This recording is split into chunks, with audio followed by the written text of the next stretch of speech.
the Growing for Market podcast. My number one piece of advice is to start and nurture an email list. For us, it's just been incredible. I think that social media is a great tool to use. Absolutely. It's a great tool to get eyes on you and visibility and everything. But there's such a small percentage of your followers that even see your posts. But at a farmer's market, for like people like me and you, when you are seeing real people in your community every week and you're making a real connection with them and saying, hey, Debbie or whoever, thanks for coming to the farmer's market today, buying flowers. Would you like to be on our email list? I can give you $5 off your next purchase if you get on our email list, or I can give you a free guide to keeping your flowers longer if you sign up for our email list. And then you get to connect with them via email and you get to stay in touch with them via email. It's such an amazing way to end up forming a relationship with those people in your local community and be able to sell to them later on. A huge percentage of our sales is just from selling through our email list. Hello, and welcome to the Growing for Market podcast, where we talk about growing, marketing, and the business of growing vegetables and flowers for local markets, like farmers markets, CSA, farm stands, and local wholesaling. I'm Rebecca Kutzer-Rice, your host and a writer for Growing for Market magazine. For 33 years, the magazine for vegetable and flower market farmers. If you're enjoying the podcast, just wait till you see the magazine. Go to growingformarket.com for more. Also, if you could give us a follow and a rating, it really helps other like-minded people find the podcast. And now let's take a minute to hear from some of our sponsors. It's with their generous support that we can bring you the podcast for free. Today's episode of the Growing for Market podcast is brought to you by BCS America. On our farm, we've had our BCS two-wheel tractor for over a decade, and with no belts to slip, its all-gear-driven construction is still going strong. Though we originally got it for rototilling, we kept it even when we went mostly no-till because it can do so many other things around the farm. From snow blowing, to making raised beds with the rotary plow, to chipping wood, it can do just about anything you might need on a farm with the right attachment. Need to shred a cover crop? A BCS flail mower will make quick work of even the most vigorous cover crop and chop it up so it breaks down quickly. Want to stir in compost or amendments without inverting soil layers? A power harrow turns your BCS into a precise tilthing machine with depth control so you don't mix deeper than you want to. With so many attachments to choose from, it truly is the Swiss Army knife of farm implements. It's why, instead of saying two-wheel tractor, so many people just say BCS. Tractors and attachments are on sale through the end of the year. Visit bcsamerica.com to find sale pricing and your nearest dealer. Hi there, I'm Lindsay Lesher-Shute from Hardy Roots Farm.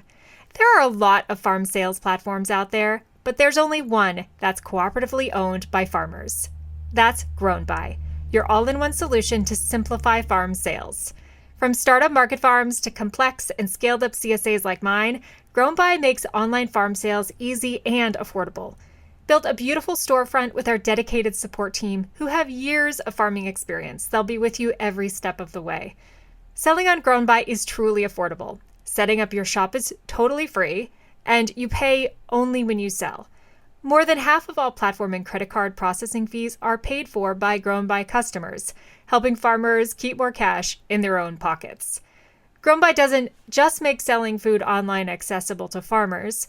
Grown By makes farm food accessible to all. In a partnership with the USDA and MarketLink, Grown By will help you authorize your farm to accept SNAP online for free. Ready to put your best food forward? Join over 900 farms who have already signed up for Grown By. And don't forget, you're eligible to join the co-op and become a member owner after your first sale. Visit grownby.com to get started. That's GROWNBY.com. Hi, this is Nathan from Tilth Soil.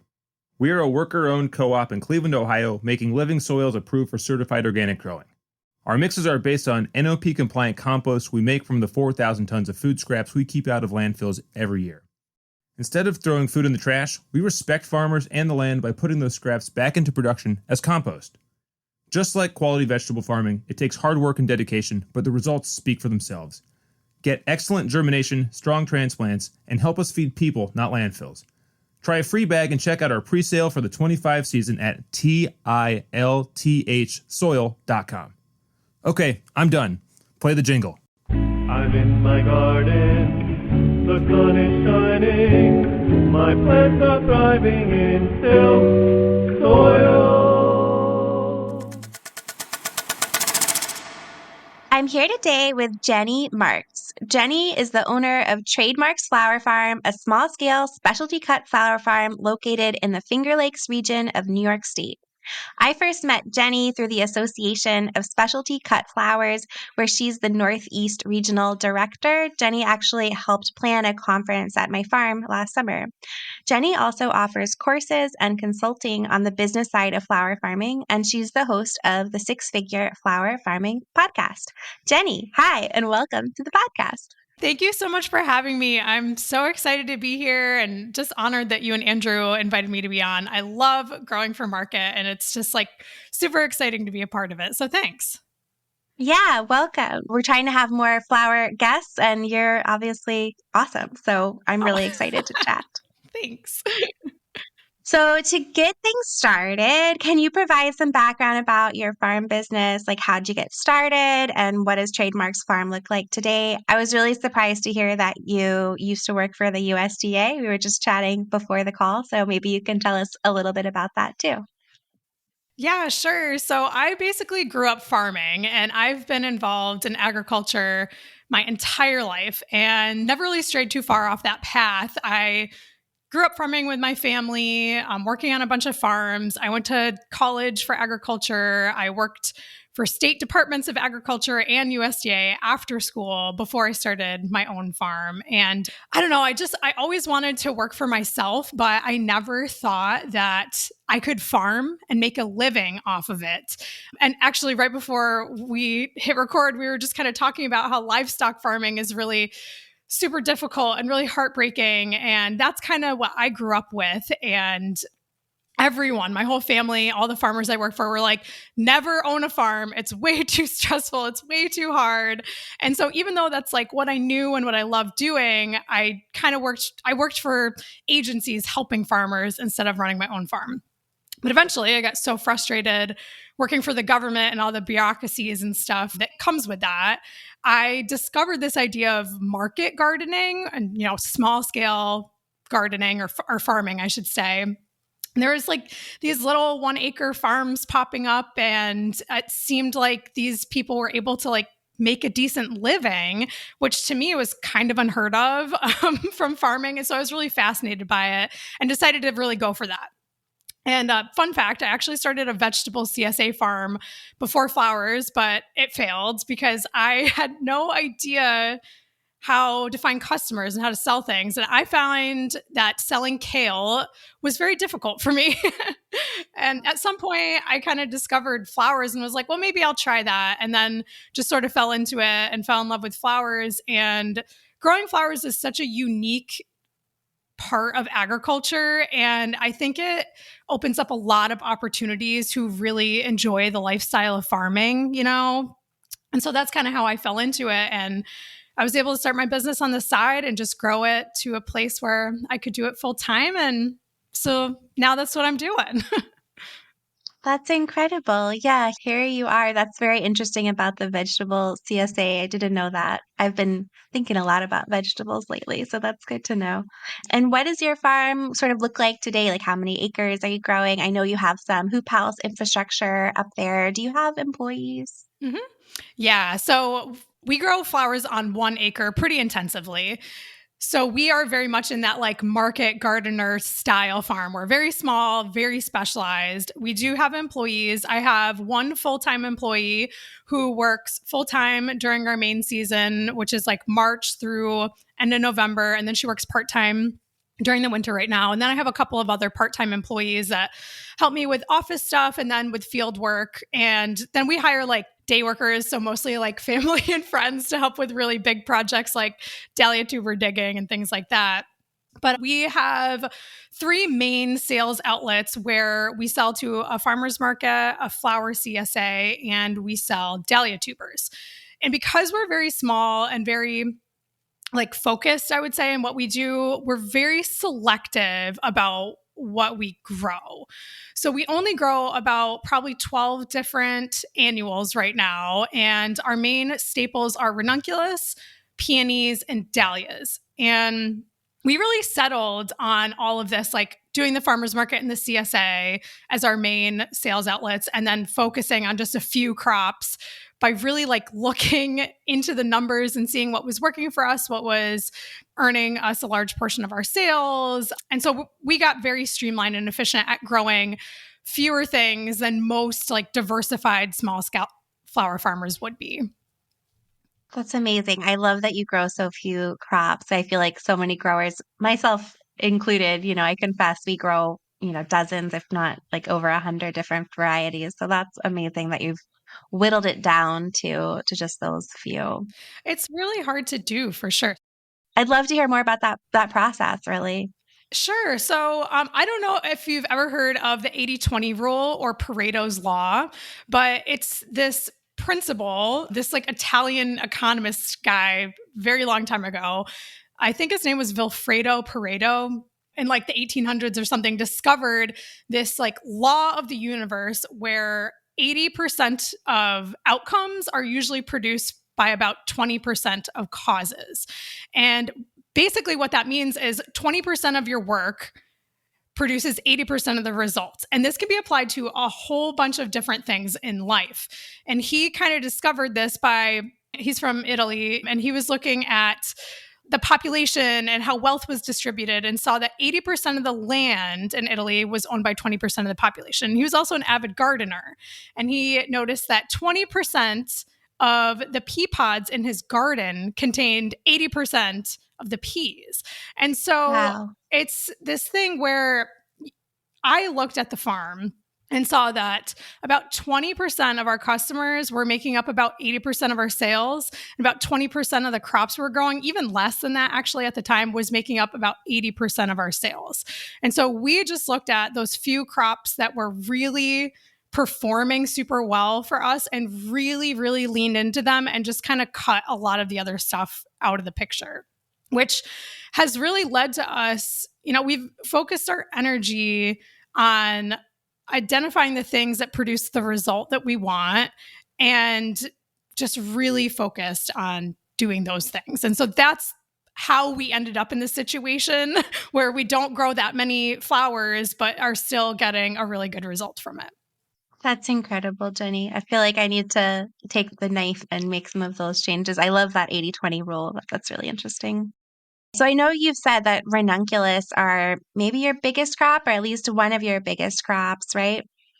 Yeah, and that's surprising. I mean, it's not surprising to me. I know how popular they are. At least on my farm, we actually cut them out almost completely last year because we didn't think they were very profitable. Mm-hmm. You grow such beautiful ranunculus. You're like the ranunculus queen. Oh, thanks.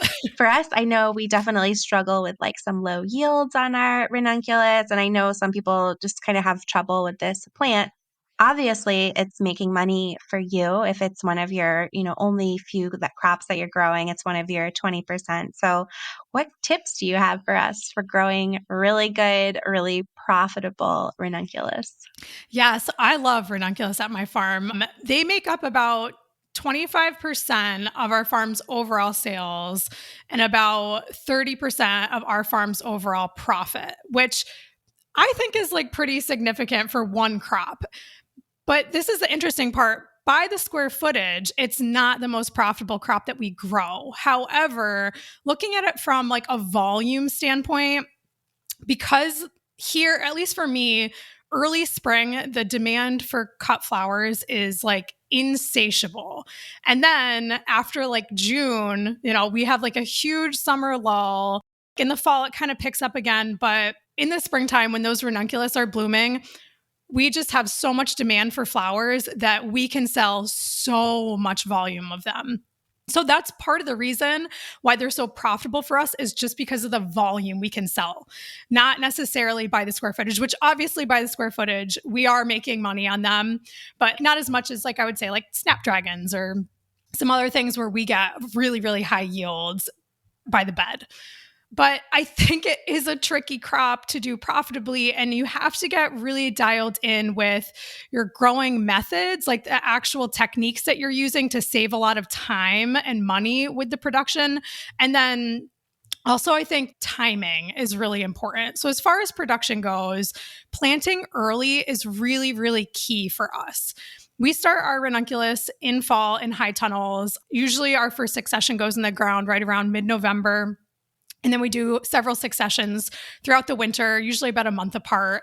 And we get these amazing, like huge, beautiful flower heads with really long, straight, thick stems. Nothing like the ones you see imported in with like really floppy stems and like that heads toppling and stuff. And we're able to sell them for like pretty good money because of that. And our first succession, the ones that are planted earliest, that mid-November planting in the high tunnel, we get the highest yields from. And probably a factor is just because they're in production longer. But also, I've found that the longer that they have to get established throughout the winter, it seems the more quality stems the plant throws. However, you can't plant too early because you don't want big ranunculus plants going into really cold weather in the winter. The bigger the plants are, the less tolerant they are to some of those really, really cold temperatures that at least we get. And for everybody listening, we're in Western New York State about zone 6. But those bigger plants are more sensitive to frost damage. And if they get frost damage, they will get botrytis. It is a promise that I can make. And that will just ruin them. And, if that happens, they also are prone to other diseases and will get powdery mildew. And then, it's just a big mess. So you really have to get the timing right. And obviously that will be different for everyone depending on your zone. But I would say just experiment with the timing and see what happens for you. Successions that are planted later in the season, or I guess it would be early in the season, depending on how you think about it. But successions planted in early spring, the stems are usually a lot shorter. But by a really significant difference. The flower heads are smaller, the yields are pretty pitiful, and so the timing just makes a huge difference. But that being said, planting in the fall requires a lot of care over the winter. It's so important to have that maximum airflow and ventilation. We installed automatic roll-up sides on our high tunnels a couple of years ago, and I found that is really not enough ventilation, just to have everything automated. I find that I still have to go out, override the automation, open up those high tunnels first thing in the morning, as soon as the temperatures are above, freezing or, 40 degrees, and keep them open all day. Our HIF fans are on 24 hours a day always. We have an exhaust fan that kicks on automatically still, but just keeping frost cloth off of them as much as possible and ventilating as often as possible. So that was a question I had. You do put frost cloth on them in your zone. So do you just put the cloth on them, or do you do low tunnels inside of your high tunnels? Yeah, we do low tunnels. So we have the spring hoops that we just stick over the bed. They're really easy. And then we have 2 different kinds of frost cloth we use. The first one is it's a lighter weight. Geez, I don't know what it is. 1 ounce? Does that sound right? We have a Sure. Yeah, 1 ounce frost cloth, a thinner one that we put on as a 1 layer. And then for really, really cold temperatures, in the teens, we'll add a second layer. And actually, this sounds like it might not be that big of a deal, but for us, it makes a big difference is that instead, our second layer of frost cloth is actually 15 feet wide. So it covers 3 of our growing beds and the aisles in between. And this is just speculation. I have no scientific evidence to prove that this is true or not, but I think it really makes a difference with keeping the temperatures higher because you're covering more ground and more surface area. So it's trapping more heat. And so I think that helps insulate them a little bit more. But yeah, we don't do heated ranunculus. It's all unheated high tunnels with just frost cloth. I bet that one big cover is also a lot faster to pull on and pull off. So that's saving a lot of time. That's really smart. Yeah, exactly. And it is such an amazing thing that we can just use frost cloth and a high tunnel to protect those flowers all throughout the winter. The coldest we've ever had here was a full weekend of negative 18 degrees. And I think we put 3 layers of frost cloth, no additional heat, and we had super minimal frost damage, and the plants all thrived and looked amazing. And so it's really amazing what you can do with it. Now, I will say that this past year, while we're talking about a ranunculus, I don't want to make this a whole ranunculus podcast because I talk about it forever, but something I just thought of was I had reached out to you earlier this year and asked you about what you do in your high tunnels for like powdery mildew prevention and stuff, because for the first time ever this season, we had really crazy powdery mildew issues. But I was thinking about it a lot, and I made a mistake this year where I tried to perennialize a bed of ranunculus in my high tunnel. And it was like sort of by accident. Like we never really got around to digging it. And then we're just like, we'll see what happens, even though I knew better because I've tried it before and it didn't work. But I thought like this time might be different. So we left that bed, and the flowers or the ranunculus plants started growing super early in the fall. They got huge before winter. They got botrytis and they got powdery mildew, and then it spread to everything else in the tunnel. So I'll never make that mistake again. I just want to put that out there for anyone who thinks they can take that shortcut if they're in my zone. I would recommend not. That's really good advice. Yeah, we find that the powdery mildew really thrives in those warmer, earlier temperatures. We have some ranunculus blooming already for Christmas, and they have terrible powdery mildew just because it's been so warm. And I also just wanted to mention for anybody listening who really struggles with botrytis or powdery mildew, and I know you and I talked about this, I also had an article about botrytis and growing for market earlier this year. But the number one best thing we've done is start spraying our ranunculus every week with foliar calcium. It just makes the plant so much sturdier. Any of that droopy heads that people might see, any botrytis issues, it really strengthens the cell wall. So that's my secret magic tip for ranunculus and other plants too. But calcium just really seems to be like a silver bullet. Amazing. And now let's take a minute to hear from some of our sponsors. It's with their generous support that we can bring you the podcast for free. I don't know about you, but I got into farming to grow food, not to spend my time creating pack lists, writing newsletters, responding to emails, or maintaining web stores. If I could spend less time on my phone and computer and more time farming, that would be a win. Enter Farmhand. Farmhand is the only all-in-one virtual assistant built by and for CSA farmers. It takes care of the admin, managing orders, customer communications, and automating tedious tasks so you can get back to doing what you love. On average, Farmhand saves CSA farmers 6 hours a week. That's 6 hours you could spend with your family, out in the field, or simply taking a breather. So, what would you do with an extra 6 hours? Now's the time to get your systems ready for next season. Learn how Farmhand can help at farmhand.partners/GFM. That's farmhand.partners/GFM. I am so excited to welcome Bootstrap Farmer as a sponsor of the podcast. I've known them for a dozen years, and if anyone tells you nothing is made in the USA anymore, well, they're headquartered and warehoused in Paris, Texas. They make their own all-metal, all-inclusive greenhouse frames of steel made in the USA and fabricated in Texas, and their heavy-duty, reusable propagation and microgreens trays are Midwest made. With a complete range of supplies, they have just about everything for propagation and growing, including heat mats, ground cover, frost blankets, silage tarps, irrigation, and trellising. Want to color code your seed starting flats? They've got heavy-duty trays that will last for years in a full range of colors, great for keeping farm seedlings separate from retail or just for fun. And they have an experienced team of growers to support everything they sell. If you've heard of the NRCS High Tunnel Initiative providing grants for hoop houses, but have been put off by the paperwork, Bootstrap Farmer has a guide that will walk you through the application process so you can get your hoop house funded this winter. For all that and more, check out Bootstrap Farmer at bootstrapfarmer.com. If you're looking for something new in vegetables, those novel, high-quality varieties that appeal to today's fresh market shoppers, then it's time to explore Pan American Seed vegetables. Pan American Seed offers vegetable varieties that are specially selected for earlier and longer harvests with loads of flavorful produce to sell, better disease resistance, and plant habits that fit smaller, more versatile growing spaces.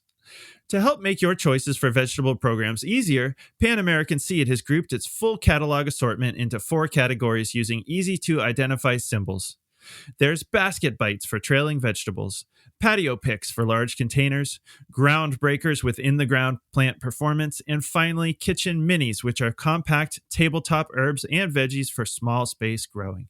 Download the latest Pan American Seed vegetables brochure at panamseed.com/vegetables and reach out to your preferred seed supplier to place your order today. And now back to the show. One last question on ranunculus. What are your favorite varieties that you grow? We find a lot of difference in like yield and size between them. So I'd love to hear your favorites. Yeah, it makes a huge difference depending on what you're growing. We don't grow, well, I shouldn't say we don't grow any, but we grow very few of the labelle and the amandines. They seem to throw more stems, but all the flower stems seem to be a lot thinner, not as strong, and the flower heads are a lot smaller. So to me, I would be cutting more stems and like having to sell more to make more money, whereas most of the varieties we grow are the elegant series, which actually produce fewer stems, but they produce much more quality stems that we can sell for more money. So we actually really just lean on that. So I would say like probably 95% of the varieties we grow are the elegance series, and they have a lot of really, really vibrant colors. The giallo, the yellow one, is a really popular one with our customers. The salmone, I don't know how you say it, is probably the most popular one that our customers love. And we kind of do like a little bit of everything, lots of colors, but always the elegance series. That's our go-to as well. It's just so productive. Or, I know what you mean though, but the amandine is maybe more stems but smaller. So yeah, that's good advice. So I want to switch gears a bit and talk about your flower CSA because it seems like you're doing really great stuff with that. And I did recently write some articles for Growing for Market about our flower CSA, but I'm interested to hear about yours because it's definitely different than ours. So can you chat a bit about how your CSA is structured? I also think you have a bunch of different pickup spots. I'd love to hear about how you went about finding those.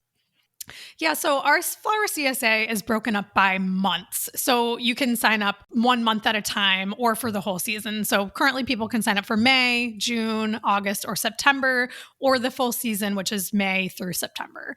And it works really well for us because we try to sell straight bunches of flowers whenever possible. I really don't like making mixed bouquets. Like we do some of it, but we try to minimize it. And so it made it easy for us to do it that way because in May, all of our ranunculus are in full season, full swing. So pretty much they just get bunches of ranunculus. In June, they just get bunches of peonies. In August, we still do mixed bouquets, but they're really simple 3-ingredient mixed bouquets. And then in September, we do dahlias. And it just was a really easy way for us to kind of structure it and make it affordable for people, or at least kind of look at it like, oh, if I sign up for a month of flowers, I'm not paying like $600. I'm paying like $140 or whatever. And yeah, we have pickup locations available. So people can pick up at our farm, which not very many people do because we live in the middle of nowhere. Our main sale, like all of our customer base is pretty much in the city of Rochester, New York, which is about 40 minutes from our farm. And so we partner with other businesses to have our CSA pickup at their business. And I feel like it was a huge point when I was getting my business started and getting my business off the ground, because partnering with those other businesses allowed me access to that market that I really didn't have access to before. And it made it a lot easier to like get in front of people and get the word out and get eyeballs on us. And so what I did when I first started doing that was look at other businesses that had a similar audience to who I wanted to target. Like, my target customers, I was looking for other businesses that had a similar customer base. And then I approached them and asked them if they would be interested in partnering with us. And I really made it like a win-win situation for both of us. For them, it would be getting foot traffic in the door on a slower day of the week, which would mean increased sales for them on a slower day of the week. We'd obviously do cross promotions with each other, Instagram, emails and stuff. Their business gets to look really beautiful with a huge display of flowers once or twice a week. Plus, their payment, like our agreement, is that we give them a free bouquet of flowers every week. And so they can decorate their business with the flowers if they want to. Some people decorate their business. Like we have a wine bar who puts flowers out on all their little tables. Or we have another place that we used to partner with where like the owner just took it home because she loved flowers. And so those are all huge perks for them and their business. While for us, we get exposure to their audience. We get to advertise there, market through there. We have a location where our target audience is, so they have easy access to the flowers. And we have a super cheap pickup spot. Because if we didn't have these partnerships and I wanted access to that Rochester, New York area, chances are I would probably have to like rent a space, like a commercial space or something. And like, it's so expensive. So yeah, it worked out really well. And we have really great relationships with our pickup locations and it's awesome.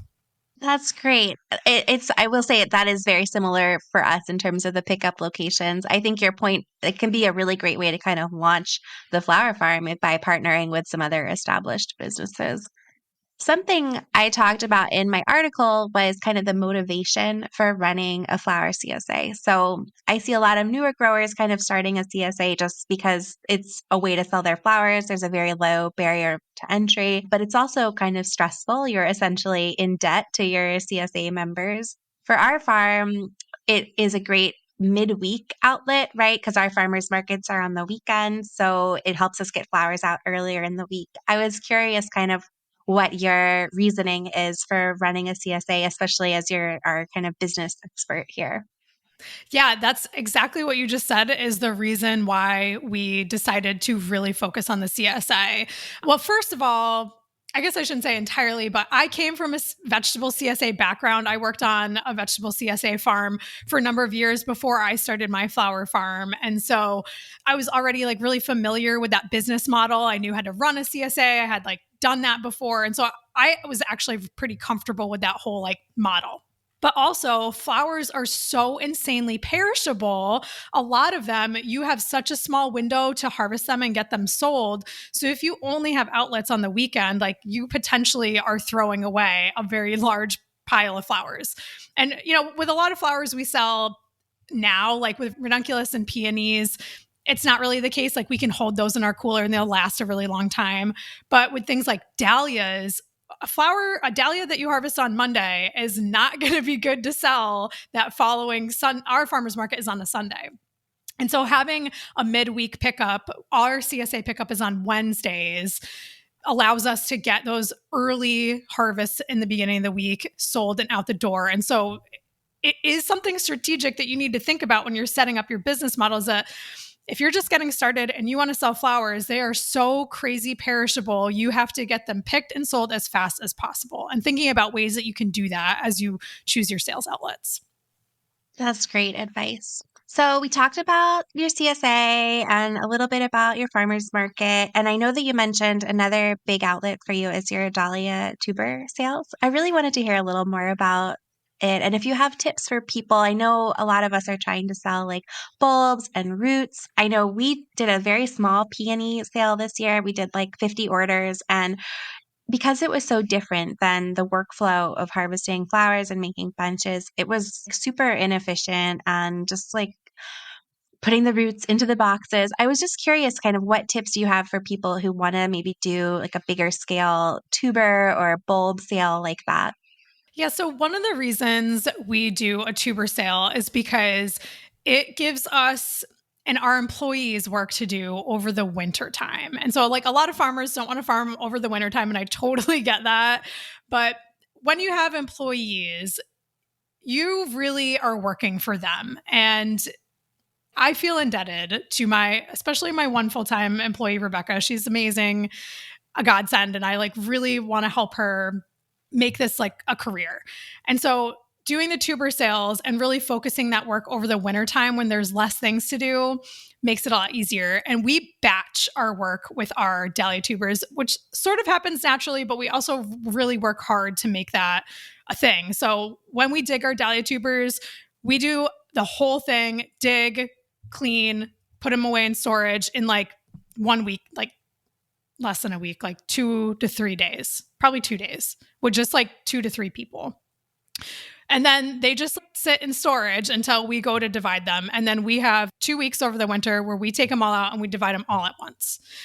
And then when we do our sale, we ship them all at once. So we take all the tubers out, get everything set up. We have a really efficient system now for packing orders.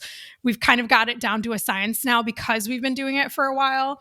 And then they all get shipped out within 4 days. And so we're not trickling the work over a long period of time. We really have like these little bursts of batching, basically, where we're doing the work in little bursts. And so that helps us be a lot more efficient. And then I also think that when you decide to add something like dahlia tuber sales or bulb sales to your farm, I think it's great to test things out and see how things go. But to really, once you test it out and you're like, okay, this worked, and profitability wise, was this worth it? Do you think I can make this work or not? Really getting clear on how you can put systems into place to make it more efficient in the future. And it just takes sitting down and looking at your processes and looking at how you're doing things and try to streamline it as much as possible. So every time you do it again and again and again, it's all done the same way. So I don't know if that really answered the question, but Oh, it totally does. And I think that's a really good answer. And it makes sense that you do it time and again and you kind of develop those systems as you go. I like the idea of the batching it and then it's just done. It's not kind of looming over you in pieces. I don't know about you. I'm constantly finding myself like if I'm folding laundry or something now, like how can I make this much more efficient oh yeah, system, right? yes, 100%. You gave a great talk about efficiency for flower farmers at the ASCFG conference last summer and some amazing tips in there for people. I was hoping maybe you could share some of your favorite tools and techniques beyond the batch systems, but other ideas that you have for farmers. Yeah. So, gosh, there's a lot. There's a lot of tips and techniques for maximizing efficiency. The first one that comes to mind right now is using a time and task management software system. That was a huge game changer for me as a business owner and a manager of the farm. For so many years, I just would make a to-do list of everything that needed to be done on the farm that week. And then every day would just be kind of crazy trying to move through things and get things done. And it was always felt very chaotic and not organized. And we never felt like we were being super productive. And also managing the team, I was obviously new at that. So it took me a little while, but we started using a task management software it's called Asana. There's a bunch of ones out there. There's Monday.com, Trello. I can't think of some of the other ones, but it was really big for putting all of our tasks in our schedule in one place, delegating tasks on the farm. It keeps us really, really organized to make a plan and a schedule for every week and every day. Everyone knows what they're supposed to be doing. We even keep all of our track of our harvests in there. And what that has done for me is really forced me to look at what I'm actually doing and spending my time on. And so it's kind of a good way to check yourself and be is this a good use of our time? Is this really moving the needle? And then, before you start delegating those tasks, do you guys use any kind of software like that? I'm curious if other farmers do this. So we have tried Asana. My husband, he's not listening, so I can say this. He's not tech savvy at all. He probably doesn't know what a podcast is. So we've tried and kind of failed to implement different things. So now we just use the Notes app on our phone, and then we have a spreadsheet with that longer term planning. But if people are tech savvy, Asana is awesome, and it also lets you kind of plan things way in advance and weeks in advance. So that's a great tool for people who can use a computer. Yeah. Yeah. And I'm definitely not super tech savvy, and it's a learning curve to use it for sure. But once you get it, it makes things easier. But I think no matter what you use, just having a system in place for time and task management is the important part here. You guys use your Notes app and a spreadsheet. I use Asana. I'm sure other people out there use different systems, but just having a system in place for managing all of your tasks instead of just having one giant to-do list is really important. Yeah, that's great advice. I also find recording expectation versus reality is really important for me. So even just today, we were planting tulips. I actually thought I was going to take 6 hours and then only took 3 hours. So I recorded that so that next time I can make a better plan. Usually it's the inverse. I think something will take 3 hours and it takes more like, 3 days. So, Yep. but those tools are a great place to record those. You also in that talk talked about, and you mentioned it a little bit here, kind of minimizing bouquet ingredients. You want to chat about that a bit? Yeah, sure. So when I first started flower farming, I just like gobbled up all the like flower information I could, and specifically remember learning that to make a mixed bouquet, you need 5 different ingredients. You need, a focal flower, filler flower, disc flower, spike flower, and a whimsical flower. And so forever, I just was like, oh, that's just like what you do. That's how you do it. And it was so frustrating if I like couldn't make that recipe work just right. And then every time you go to harvest a different kind of flower, every time you change tasks, you're adding more time into it. Anytime you switch a task, you have to walk to a different part of the farm. You have to get more buckets. You have to, wash your snips or whatever.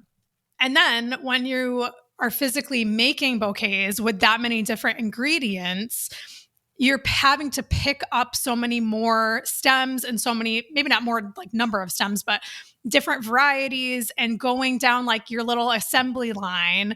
It takes so much time. And so at some point, I was like, this is ridiculous. I don't have the spike flower this week. I don't have the whimsical flower. I'm just taking like some dahlias and zinnias and eucalyptus and throwing them together. And they were so much more beautiful than any of the other ones I had made. I mean, maybe not than all of them, but they were super pretty. They sold just as well, if not better, than all of the other mixed bouquets I had ever made for the market. And it took half the time, probably. I don't know exactly how much less time, but like a lot less time. And so now that's just what we do. Most of our mixed bouquets are like 3 to 4 ingredients. We can make a mixed bouquet from start to like finished wrapped in less than 50 seconds in most cases, which means that we can like make a lot very, very quickly. A lot of farms out there I see doing only mixed bouquets, no straight bunches, and they're making these really elaborate recipes just for like market bouquets. I'm not talking about like bridal bouquets and like design work here. And it just seems like you're spending so much time for so little in return. And so that is a huge thing that we did on our farm to maximize efficiency, is just doing really simple, quick, and easy mixed bouquet recipes. That's such great advice. And you do a lot of those straight variety bunches at market too, right? I know for us, that's been a huge change that we've made. We pretty much stopped making market bouquets and just bring straight bunches. People are used to buying that now. If you go into Trader Joe's, they just have straight bunches. People like to kind of make their own. So, and that can be an incredible time saver for people. Yeah. Yeah, I mean, we do bring mixed bouquets to market, but we price them pretty high depending on what market you're in. I guess it's different for everybody, but like for us, we price them considerably higher than our straight bunches because some people really want to give that as like a gift or whatever, but like we'll bring like 150 straight bunches and then like 20 mixed bouquets. So it's just a small percentage of what we do.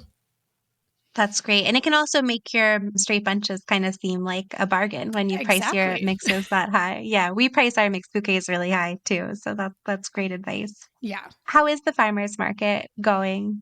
It's great. Yeah, we are so lucky that we just have this amazing farmers market in Rochester. It has been so good for us and so good for our business.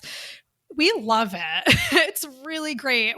We're super lucky because the market manager really prioritizes farmers. Like a lot of farmers markets are much more like flea markets now. Like a lot of them are kind of, Totally. yeah, but this one is very much revolving around farmers, like organic produce, and they're just really good.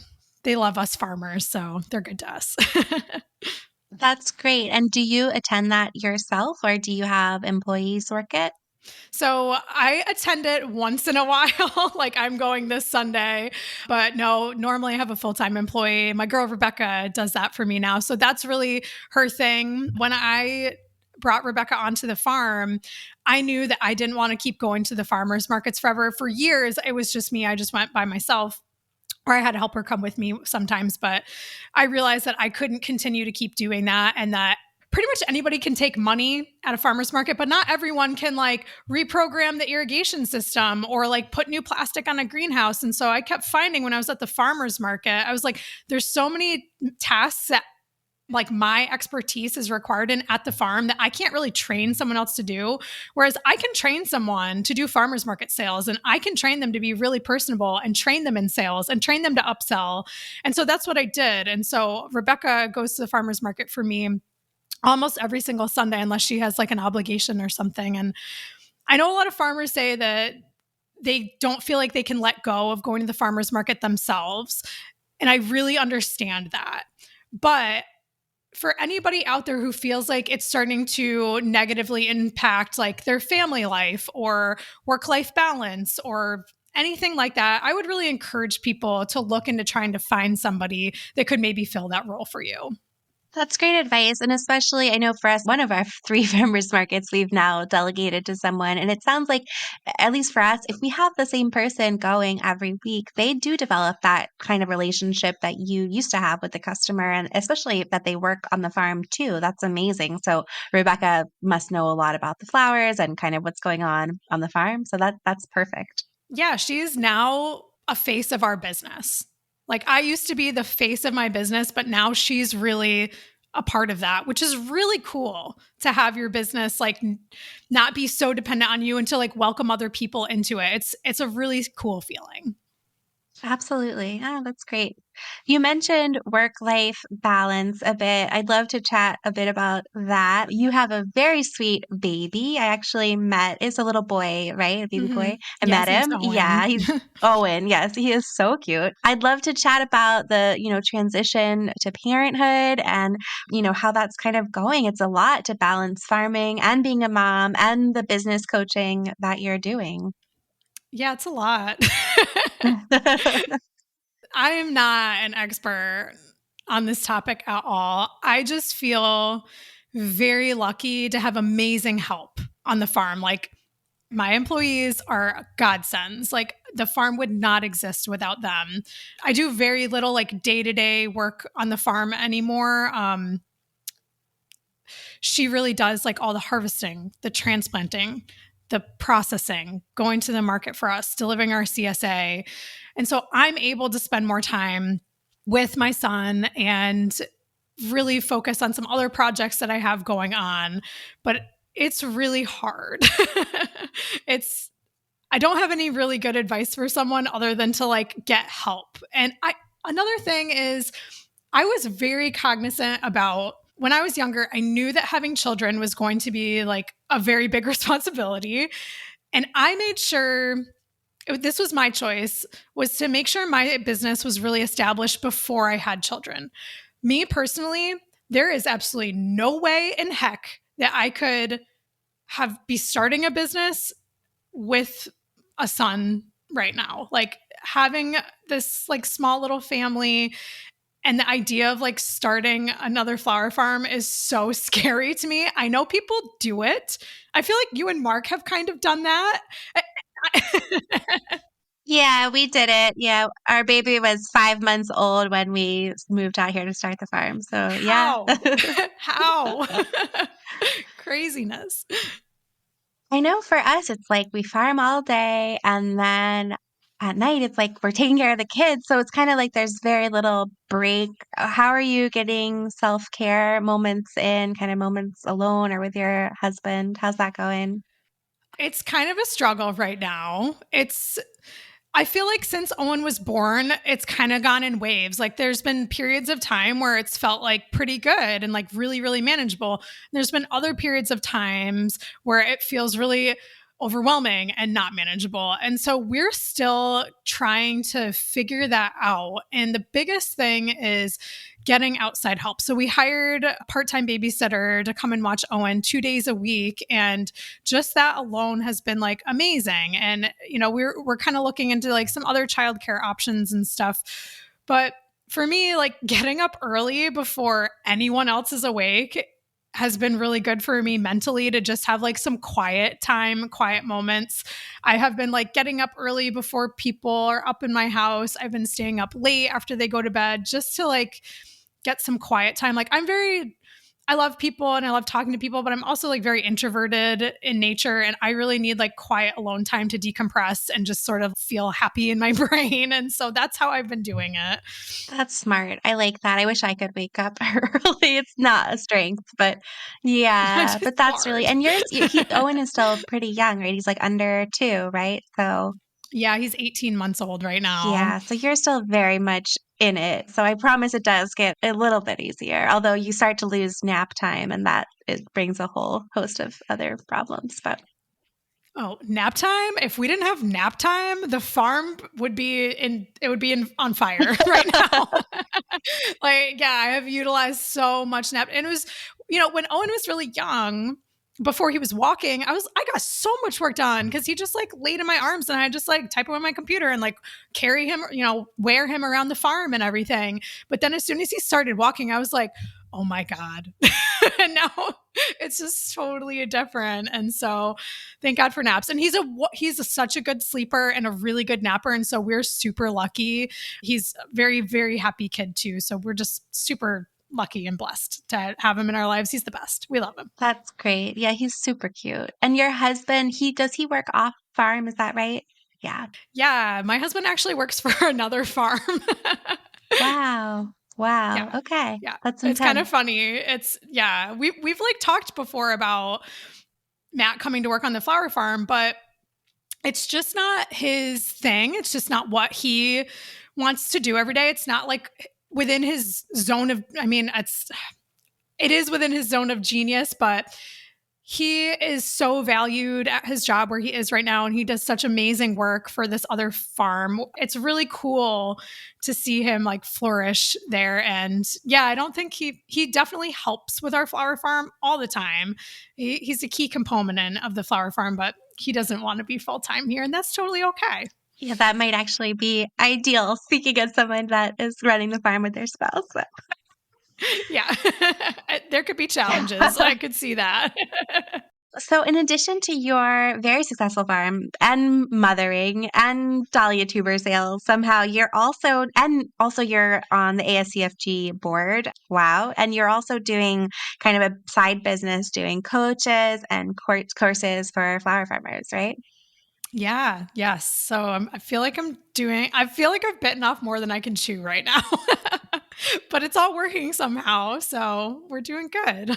And from the outside, it looks really, really good. So I'd love to chat a little bit about like the business of flower farming. I know on our farm, it's November now when we're recording. We're kind of looking over the numbers from the year, the budget for next year, and something.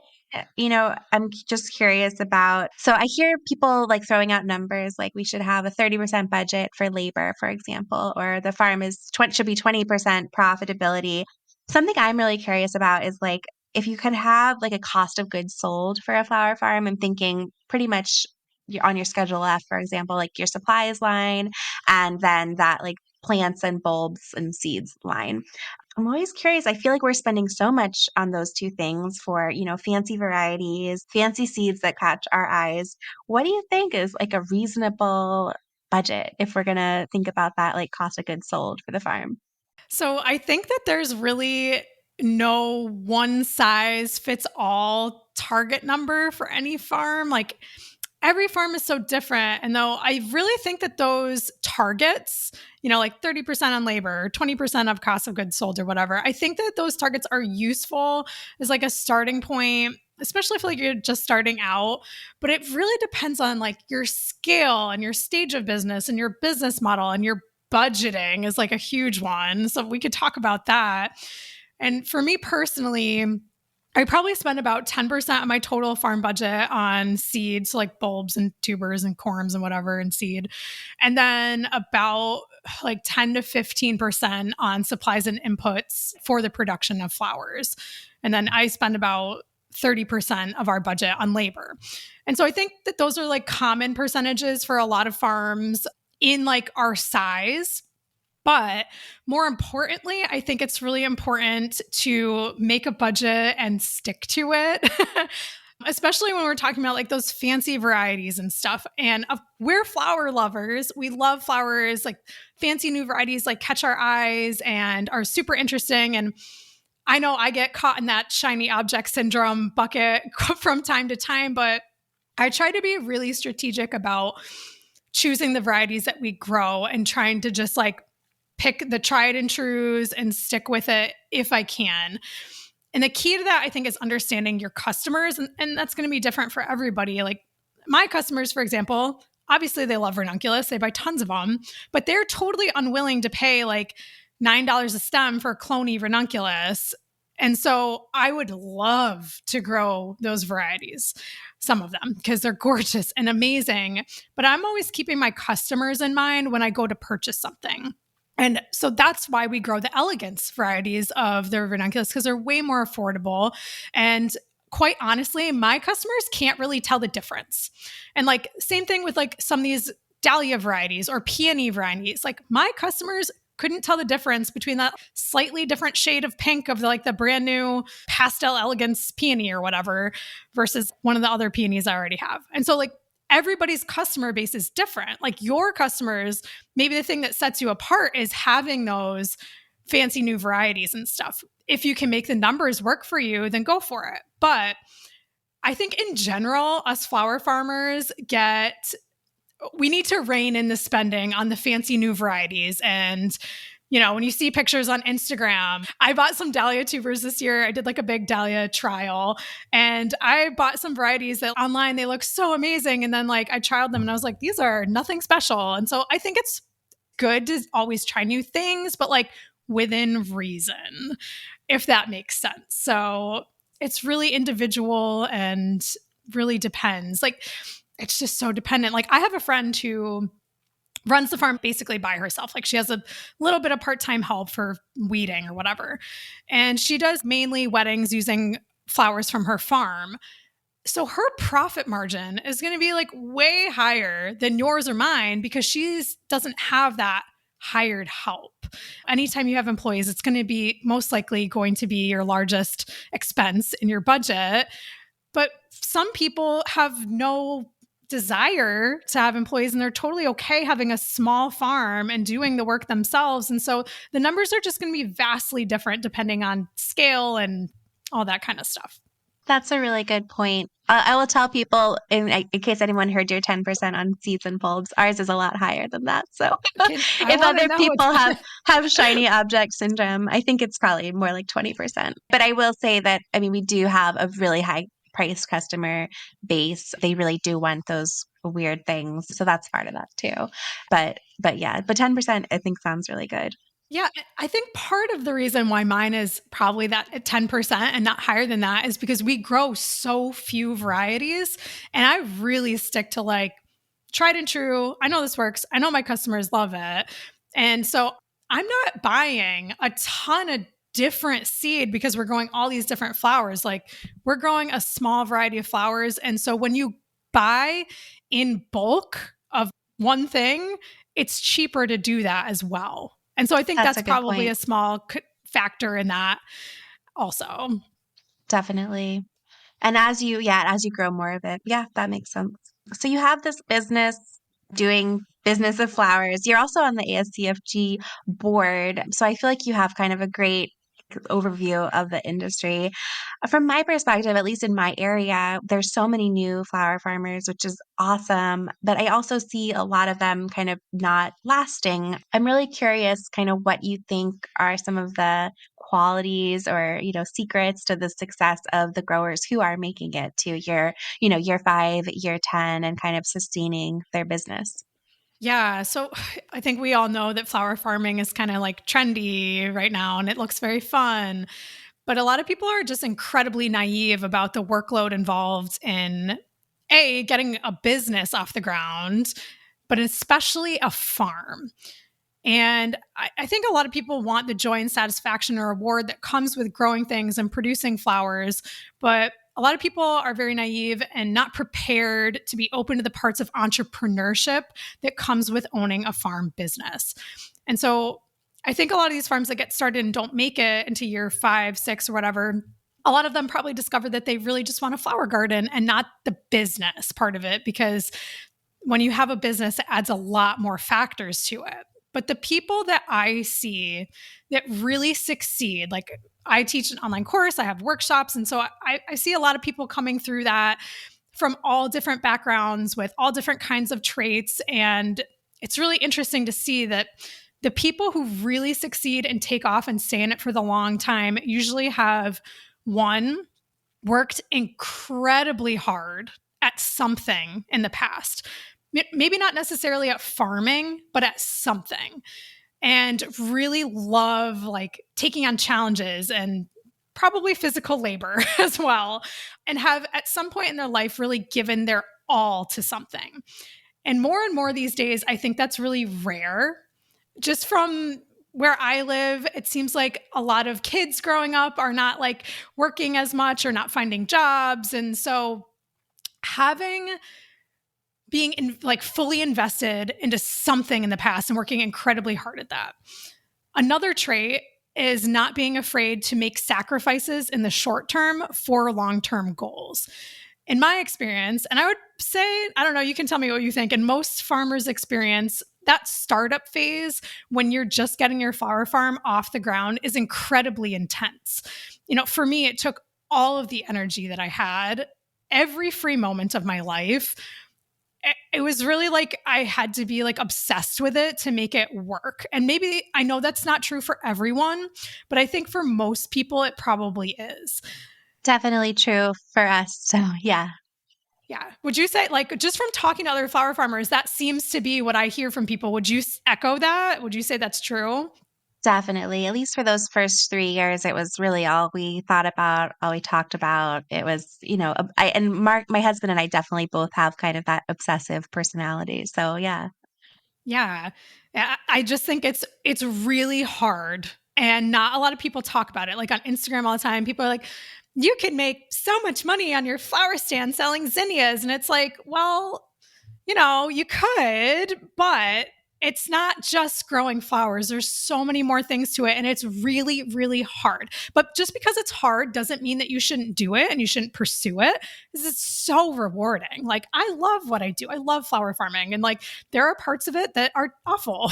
Being a business owner a lot of times is like not fun, but if you have to be like wired for it and have motivation to change your life in some way or another. But I think probably the last trait that comes to mind for those people who are really successful with their flower farms is that they're not afraid to invest in themselves and invest in learning from experts and like people who've gone before them. Like I definitely did that with things I was struggling with. And I'm sure you guys have probably hired experts and consultants to come out and help you with things that you were struggling with. And for me, it seems like people who are really successful are not afraid to really spend some money on like investing and learning what they really need to do, or what they need to grow. Definitely. That's great advice. We did hire a lot of consultants. We pretty much hire at least one consultant every year now. So we kind of work closely with somebody and get new perspectives on the farm, whether it's from the business side, the marketing side, or the soil, it's just something to really focus on a year. That's great advice. I love that. So I think that's actually a great segue. Speaking of experts in the field, right? So you have a flower farming business course coming up in January, right? Can you tell us a bit more about that? Sure. Yeah. So I teach an online course. It's called Six Figure Flower Farming. And I teach small scale flower farmers how to market and sell and analyze their numbers in order to have the profitable business and life that they want. Because kind of like what we touched on before is a lot of people get into flower farming because they love flowers or they love growing. But there's this whole other piece to it to make it work that you need to be prepared for. And so this course is really for any small scale flower farmer that's struggling with marketing, selling, or struggling with earning the profit they want to earn on their flower farm, whether that be just a few $1,000s or $100,000, because the principles are really the same. And I take flower farmers who are either burnt out and overwhelmed or are feeling really doubtful about their situations, like don't really know what to do, and give them a roadmap and a tool to feel empowered and confident and go into the future with a concrete plan of action to earn the money that they want to. And it's basically like a roadmap where we're analyzing their numbers, like looking at their numbers, budgeting, finding their most profitable flowers. And I have a step-by-step marketing plan that my students follow. It just takes like a lot of the guesswork out of it. But most people that I find really struggle with the marketing and selling part of it. And a lot of that is just not knowing how to get more customers, not wanting to spend a lot of time on marketing. Like we'd all rather be out in the field. Like we love getting our hands dirty. We love harvesting the flowers. We love working outside. Flowers like feed our souls. We didn't get into flower farming because we want to spend all day behind a computer screen crunching numbers or making reels for social media. That's my least favorite thing in the world. But the truth is, we don't really have to spend like a ton of time doing that stuff. We just have to do what works and do it well. And so I'm actually teaching a free class the first week of January to teach flower farmers how to master that marketing without spending all day on social media, because I just think it's a waste of time for me, and how to utilize marketing strategy that like really moves the needle for a hyper local flower farm, because you're like selling flowers in your local community. Chances are you're probably not like shipping them off the country, across the country. Like maybe some people do that, but the free masterclass is called What to Do When You Love Growing Flowers, but Selling is a Struggle. And anyone can sign up. It's free. There's 3 different times I'm teaching it. Once on January 1st, January 4th, and January 7th. And so anyone can sign up on my website. It's at trademarkfarmer.com/masterclass. And I'm just kind of doing that to try to help people out with the marketing and selling side of things. But then Six Figure Flower Farming also opens for registration that first week of January. So I'd love for anyone that is kind of struggling with that to sign up for the free class and connect with people there. That's great. That sounds awesome that there's a free resource out there. Thanks, Jenny. And I completely agree. I think marketing's one of the most important, one of the hardest things that we have to do on our farms, right? Yeah, 100%. So we're kind of nearing the end here, and I'm going to put you on the spot, I think. I'm envisioning our listeners out there with their podcasts, making their bouquets in their barns. I'm curious if you had to kind of give people one action on their marketing, sort of to do after they put the headphones down, like something they could do today that would improve their marketing platform and visibility. What's their homework? My number one piece of advice is to start and nurture an email list. For us, it's just been incredible. So, when you post on social media, like I think that social media is a great tool to use. Absolutely. It's a great tool to get eyes on you and visibility and everything.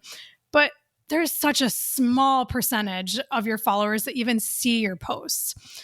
But at a farmer's market, for like people like me and you, when you are seeing real people in your community every week and you're making a real connection with them and saying, hey, Debbie or whoever, thanks for coming to the farmer's market today, buying flowers. Would you like to be on our email list? I can give you $5 off your next purchase if you get on our email list, or I can give you a free guide to keeping your flowers longer if you sign up for our email list.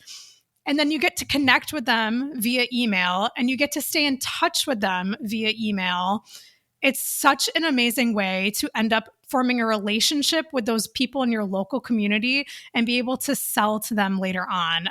A huge percentage of our sales, I don't know what it is off the top of my head, but a huge percentage of our sales is just from selling through our email list. it's such an amazing tool with such a huge ROI compared to other marketing tactics out there. So go start an email list if you don't have one. If you do have one, start getting more people on it. That is great advice. And yeah, I love the idea. I think the experts call it like a lead magnet. And you have a great one on your website where people can kind of get like a flower care guide. So that's really smart. Well, thanks so much, Jenny. Is there anything else that we didn't talk about today that you wanna tell people? Oh, just if you are flower farming, it is such a great lifestyle. It can be really hard, but it's so amazing and I love it. And I know people, if they're listening, you probably love it too. So just keep on going if you're struggling with it. Like, don't stop. Perseverance is probably the best thing that you can have as a business owner, is just to keep going when things suck. That's great advice. Just keep That's going. my parting advice. Yeah. And where can folks find you to connect, if like on social media? Yeah. So the best way to connect with me personally is to sign up for that free marketing masterclass I'm doing the first week of January. And that's at my website, trademarkfarmer.com/masterclass. Would love to connect with you there. But my website is also trademarkfarmer.com. I'm on Instagram at trademarkfarmer. So that's where you can find me. Come say hello, get on my email list. Amazing. Well, thank you so much, Jenny. And yeah, I think I'll definitely be seeing you in January for that class. Thanks for joining us. Awesome. Thank you so much for having me, Rebecca. This has been so fun. So thanks. Thank you for joining us for this episode of the Growing for Market podcast. If you've been enjoying the show, please consider giving us a follow and a rating or a review. It really helps others find the podcast. For more tips and information from farmer to farmer, check out our magazine at growingformarket.com. Whether you're a commercial grower or just want to grow like one, subscribe to Growing for Market magazine for the nitty-gritty of growing, marketing, and the business of market farming. We publish 10 issues per year with articles written by experienced farmers on topics ranging from tools and techniques to farm business operations and marketing. If you've been listening to the Growing for Market podcast and haven't yet checked out the Growing for Market magazine, we've made a change so that you can try the magazine for free. We've added a free month to the beginning of all first-time subscriptions. Try out the digital or paper magazine, and if it's not for you, cancel within 28 days and you'll never get billed.